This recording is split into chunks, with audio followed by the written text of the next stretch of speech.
case you couldn't tell, we're inside of a shipping container. The issue you have doing woodworking inside of a shipping container is dealing with large material, such as this maple that I hefted in here. And it's 2/4, 2 inches thick, 8/4.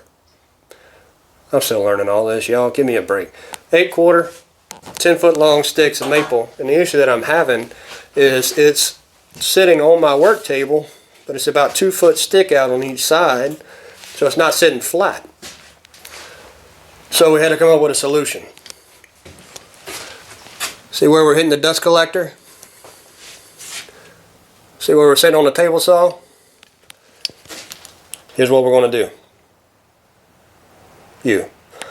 We're going to take and we're going to cut the dust collector. This whole section. And what that'll do, we'll be able to take this maple and push it back, because I got another 2 foot of wall space behind here.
When you're working on a project, it helps to keep everything organized and separated and labeled, but not necessarily labeling the board itself, because you're about to plane it. Especially rough cut lumber, you still got to plane it, rip it, join it. You're going to cut them pencil marks off and have to remark it every time.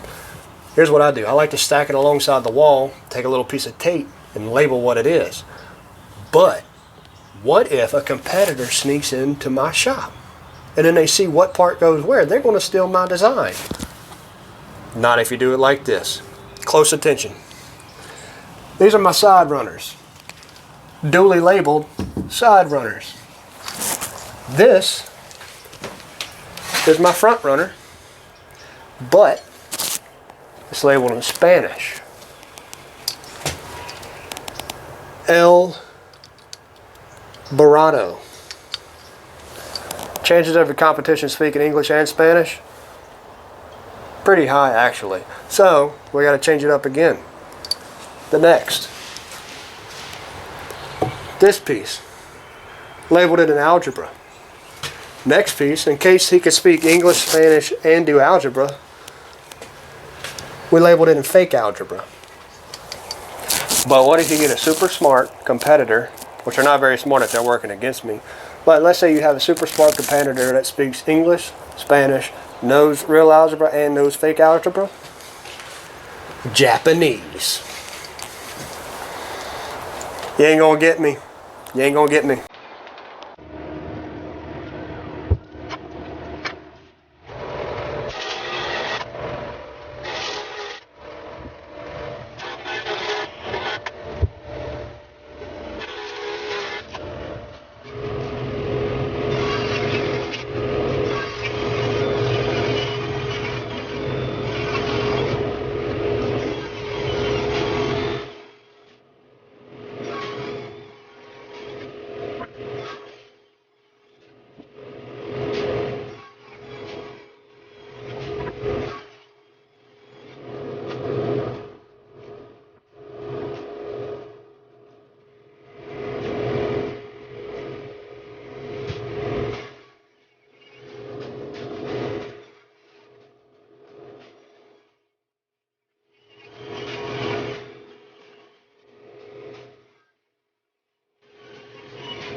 Look at the mess.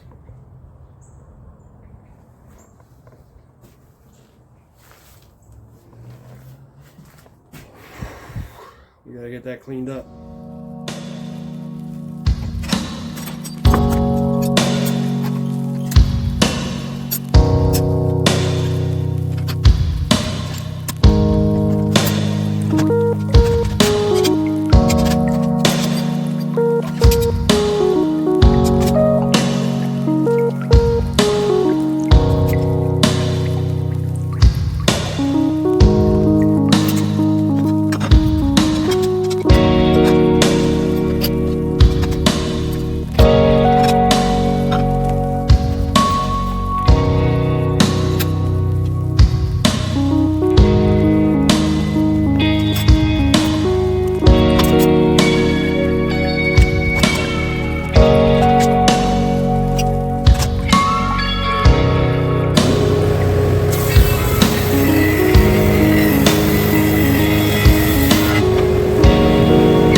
So we're doing tongue and groove to hold the runners together.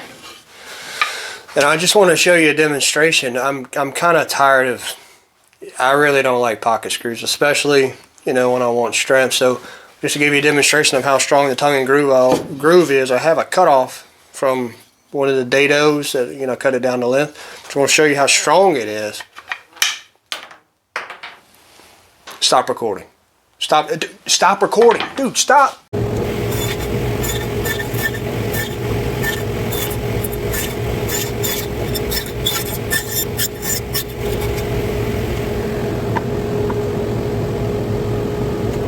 They got me. They freaking got me. Somebody snuck into my shop last night and changed the labels, and that's why we just messed up the leg. Look, remember yesterday I gave you the tip? That was fake algebra yesterday. Somebody snuck into my shop and covered all of my labels.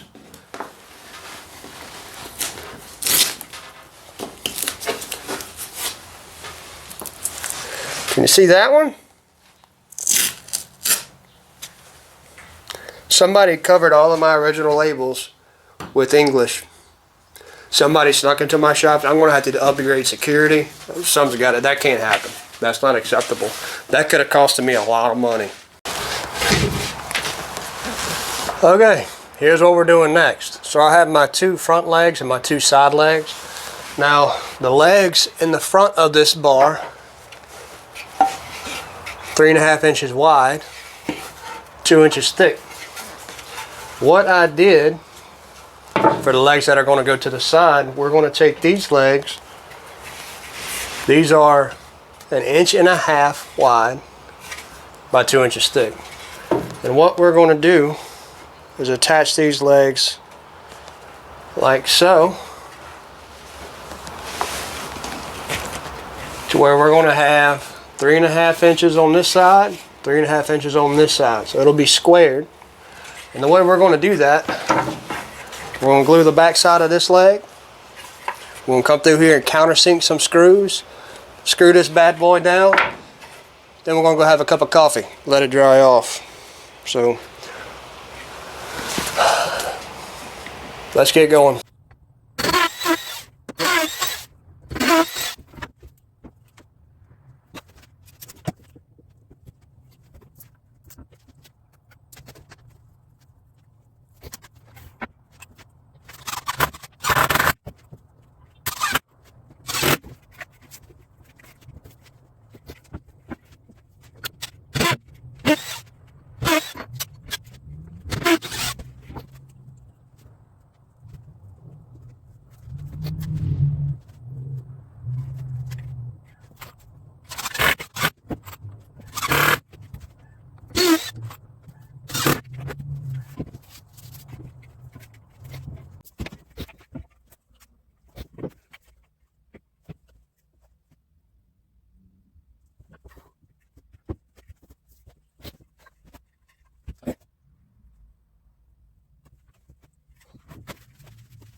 And now the moment I've all been waiting for. Curly maple time.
Why am I looking at you?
Okay, so this is a shorter section of the bar, and it has to be detachable so he could fit it, the client could fit it in and out of his pool house. So you see how it's not very wide. It's about from here to here is a foot. So the issue that we have, I had 4 casters, but it was not enough because I had to have the casters mounted. I don't know if you can even see that. I had to have the counter mounted back there. So this is where I'm at.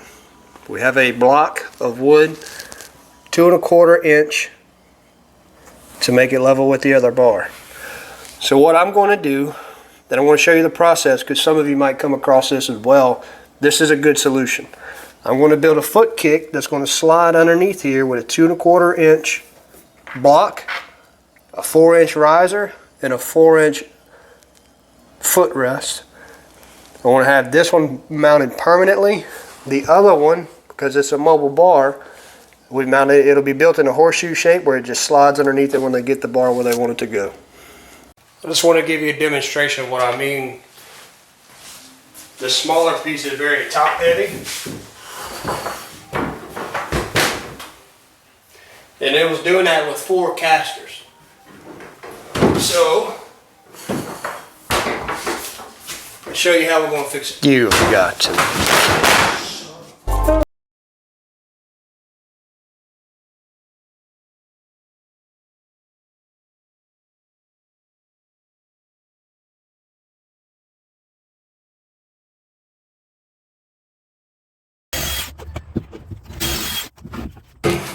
For those of you that just gagged watching the pocket holes screwing, I'm not a big fan of pocket holes, but I use them where they help speed something up. Like right now, I'm not really relying on the pocket holes for strength. I'm just going to use them as a clamp till this glue dries, which the glue is a much stronger joint than any mechanical joint could be anyway. So pocket holes are good for clamps and cabinets. That's pretty much what I use them for. When I'm in a pinch like I am now, I got to get this project finished. I'll throw some pocket holes. You're not going to see them. They'll be covered up. So what I have, this is my 4-inch riser, my foot kick or footrest. We're going to pocket hole that into the footrest. We're going to take our 2 1/4-inch block, screw it directly onto the bottom side, back side of the riser. This is going to support the entire length of the short bar and the larger bar as well. We're going to build a bigger section for that. But this is what's going to help with that weight distribution. It's really going to make it solid for that shorter portion, because it needs as much help as it can get, as we all just experienced. I cannot believe that thing fell.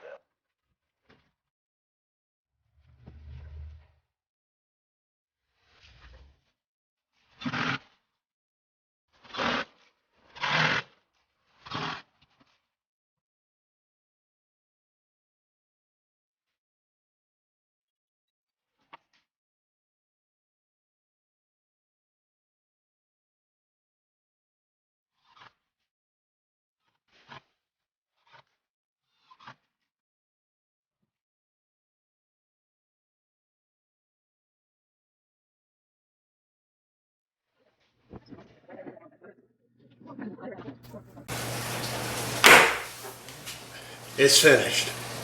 It's finally finished. This has been a challenging build. What better way to celebrate than a shot of the hard stuff? I've been looking forward to this for weeks. Woo!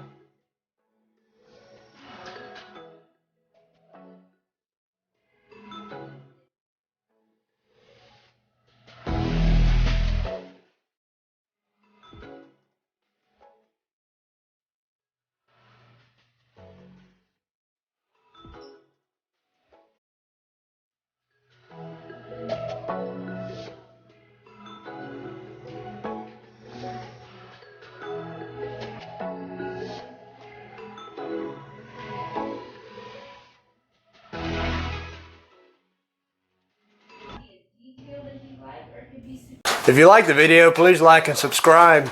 If you didn't like the video, the heck's wrong with you? Why would you not like this video? Anyway, stay tuned. Next week we're building a chandelier. It's going to be fun and interesting and probably another heartbreaker.